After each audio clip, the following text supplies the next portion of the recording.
Le 4 juin 2026, le Centre africain de contrôle et de prévention des maladies et l'Organisation mondiale de la santé ont lancé un plan continental conjoint de préparation et de riposte contre l'épidémie d'Ebola de type Bundibugyo avec pour objectif de mobiliser 518 millions de dollars auprès des partenaires internationaux. Déployée de juin à novembre 2026 et baptisée une seule riposte, cette stratégie rassemble gouvernements, partenaires et communautés autour d'une réponse coordonnée.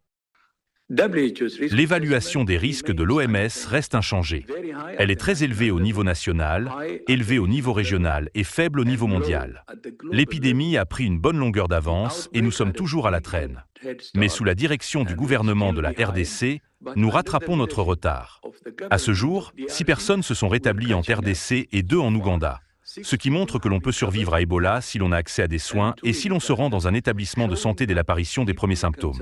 L'ensemble des actions coordonnées soutenues par ce plan de riposte de 518 millions de dollars inclut ainsi la surveillance épidémiologique, les analyses des laboratoires, la prévention et le contrôle des infections, la prise en charge clinique des patients, l'engagement communautaire, la logistique ainsi que le maintien des services de santé essentiels. Il vient compléter les plans nationaux déjà mis en œuvre par les gouvernements de la République démocratique du Congo et de l'Ouganda, deux pays directement concernés par la flambée actuelle, qui totalise déjà plus de 380 cas confirmés et plus de 60 décès.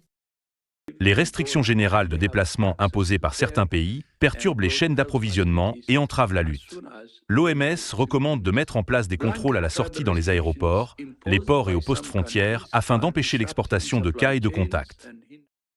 Toutefois, l'un des principaux défis de cette épidémie réside dans l'absence de vaccins ou de traitements spécifiques homologués contre la souche Bundibugyo du virus Ebola. Cette situation renforce l'importance des mesures de prévention, du dépistage précoce et du renforcement des capacités sanitaires nationales.